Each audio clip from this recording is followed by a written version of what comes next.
America का worship और आसमान से कड़ी नजर। क्या अमेरिका वेनेजुला पर सच में हमला करने वाला था?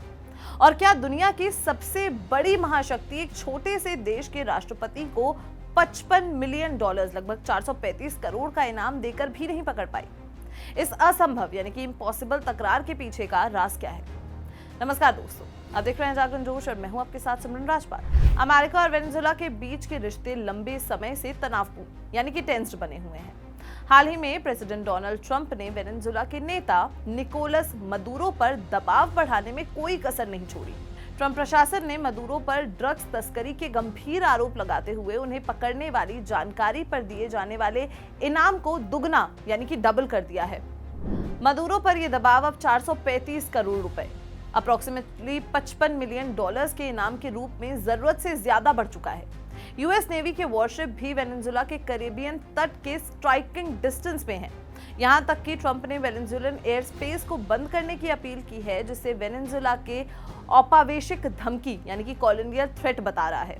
रिपोर्ट्स के मुताबिक ट्रंप ने 21 नवंबर को मदुरो को फोन कॉल पर वेनेजुला छोड़ने का अल्टीमेटम दिया था। इसके अलावा दोनों नेताओं में गुप्त रूप से बातचीत भी हुई है।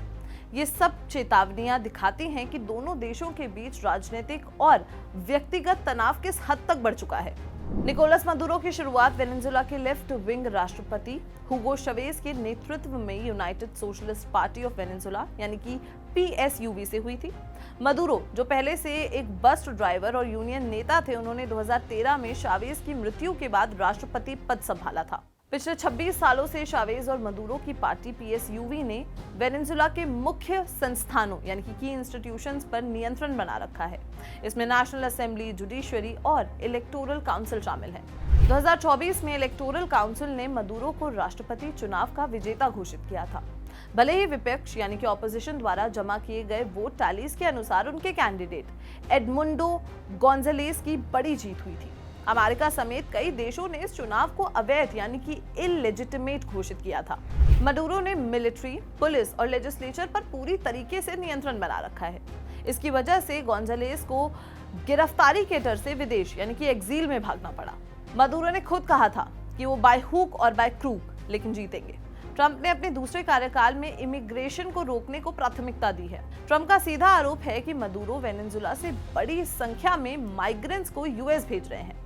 2013 से लगभग 8 मिलियन वेनेजुला लोग आर्थिक संकट और राजनीतिक दबाव यानी कि पॉलिटिकल रिप्रेशन के चलते देश छोड़ चुके हैं। ट्रंप ने बिना कोई सबूत दिए मदुरो पर गंभीर आरोप लगाया कि वो अपनी जेलों और पागल खानों को खाली कर रहे हैं और वहां के कैदियों को मजबूरी में यूएस भेज रहे हैं। ये आरोप अमेरिका में एक बड़ा राजनीतिक मुद्दा बना हुआ है इस वक्त। ट्रंप का दूसरा मुख्य फोकस ड्रग्स, खासकर फेंटेनिल और कोकेन के बहाव यानी कि इन्फ्लक्स को रोकना है। ट्रंप प्रशासन का कहना है कि वेनेजुला इस ड्रग तस्करी में मुख्य भूमिका निभा रहा है। ट्रंप प्रशासन ने 2 Venezuela criminal groups, Tren de Aragua और कार्टेल डे लॉस सोलिस को फॉरेन टेररिस्ट ऑर्गेनाइजेशन घोषित किया है। ट्रंप का आरोप है कि कार्टेल डे लॉस सोलिस का नेतृत्व मदुरो खुद करते हैं। विश्लेषकों यानी कि एनालिस्ट के मुताबिक कार्टेल डे लॉस सोलिस कोई एक हायरार्कियल ग्रुप नहीं है, बल्कि एक व्यापक शब्द यानी कि अम्ब्रेला टर्म है जो वेनेजुला के भ्रष्ट अधिकारियों के लिए उपयोग होता है, जो कोकेन को देश से गुजरने देते हैं। मदुरो इस आरोप को जोर शोर से खारिज करते हैं और अमेरिका पर तेल के भंडार यानी कि ऑयल रिजर्व्स पर कब्जा करने के लिए वॉर ऑन ड्रग्स का बहाना बनाने का आरोप लगाते हैं। अमेरिका ने कैरेबियन में 15,000 ट्रूप्स और कई तरीके के युद्धपोतों यानी कि वॉरशिप्स जैसे aircraft carriers, US Gerald fort, guided missile destroyers और एम्फीबियस असॉल्ट शिप्स को तैनात यानी कि डिप्लॉय किया है। 1989 में पनामा पर हमले के बाद ये इस क्षेत्र में सबसे बड़ी तैनाती है। यूएस फोर्सेस ने सितंबर से अंतर्राष्ट्रीय पानियों में 20 से ज्यादा स्ट्राइक्स किए हैं उन नावों पर जिन पर ड्रग्स तस्करी का आरोप था। इन हमलों में 80 से ज्यादा लोग मारे गए हैं।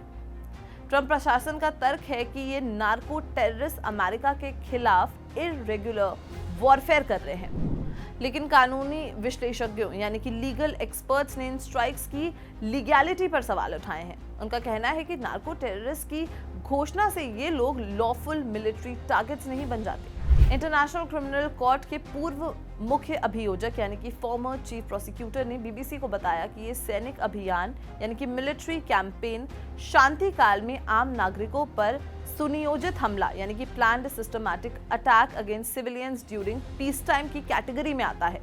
काउंटर नारकोटिक एक्सपर्ट्स ने यह स्पष्ट किया है कि वेनेजुला ग्लोबल ड्रग ट्रैफिकिंग में छोटा खिलाड़ी है। वेनेजुला ड्रग उत्पादन नहीं करता, बल्कि ये एक ट्रांजिट देश है जहां से ड्रग्स को आगे स्मगल किया जाता है। वेनेजुला का पड़ोसी देश कोलंबिया दुनिया का सबसे बड़ा कोकेन उत्पादक है, लेकिन ज्यादातर कोकेन यूएस तक दूसरे रास्तों से पहुंचता है, वेनेजुला के माध्यम से नहीं। फेंटेनिल, जिसका नाम ट्रंप बार बार लेते हैं, वो मुख्य रूप से मेक्सिको में बनता है और यूएस तक लगभग पूरी तरीके से जमीन के रास्ते से पहुंचता है, साउथ अमेरिका से नहीं। यूएस ड्रग एनफोर्समेंट रिपोर्ट 2020 के मुताबिक 3/4 यानी कि 3/4 कोकेन यूएस तक पैसिफिक के रास्ते पहुंचती है। इन सब चीजों के बावजूद यूएस ने ज्यादातर जो स्ट्राइक्स हैं वो कैरेबियन सी में किए हैं, जहां तस्करी कंपैरेटिवली कम है। मिलिट्री विशेषज्ञों का कहना है कि कैरेबियन में इतनी बड़ी यूएस तैनाती सिर्फ काउंटर नारकोटिक्स ऑपरेशन के लिए जरूरत से ज्यादा है। इसका मतलब है कि असली उद्देश्य मदुरो पर सैनिक और राजनीतिक दबाव बनाना है। ट्रंप ने अल्टीमेटम की डेडलाइन खत्म होने के एक दिन बाद वेनेजुला के आसपास के स्पेस को बंद करने की घोषणा कर दी थी। ट्रंप ने वेनेजुलन ड्रग तस्करों पर बाय लैंड एक्शन लेने की धमकी भी दी है, लेकिन इस ऑपरेशन की प्रक्रिया स्पष्ट नहीं है। ट्रंप की प्रेस सेक्रेटरी ने वेनेजुला में यूएस ट्रूप्स तैनात करने की संभावना यानी कि पॉसिबिलिटी को खारिज नहीं किया है। उन्होंने रिपोर्टर्स से कहा, सब विकल्प यानी कि ऑप्शंस राष्ट्रपति के पास हैं और टेबल पर हैं। इससे वेनेजुला पर सैनिक हस्तक्षेप का निरंतर खतरा बना हुआ है। तो दोस्तों, अमेरिका और वेनेजुला के बीच ये जियोपॉलिटिकल संघर्ष सिर्फ ड्रग तस्करी तक सीमित नहीं है, बल्कि ये वेनेजुला के तेल भंडारों और कैरेबियन के समुद्री मार्गों पर नियंत्रण की लड़ाई है। मदुरो की खुली चुनौती और सैनिक नियंत्रण ने अमेरिका की योजनाओं को हर बार असफल किया है। जब तक अमेरिका अपनी साम्राज्यवादी दृष्टि नहीं बदलता और मदुरो पर आर्थिक और सैनिक दबाव कम नहीं करता, तब तक ये तनाव बरकरार रहने की उम्मीद है। तो आपको क्या लगता है, क्या और कुछ भी रीजन हो सकता है इस क्लैश के पीछे? में कमेंट सेक्शन में जरूर बताएं और अगर ये वीडियो पसंद आई हो तो लाइक और शेयर करना बिल्कुल भी ना भूलें और देखते रहें जागरण न्यूज़।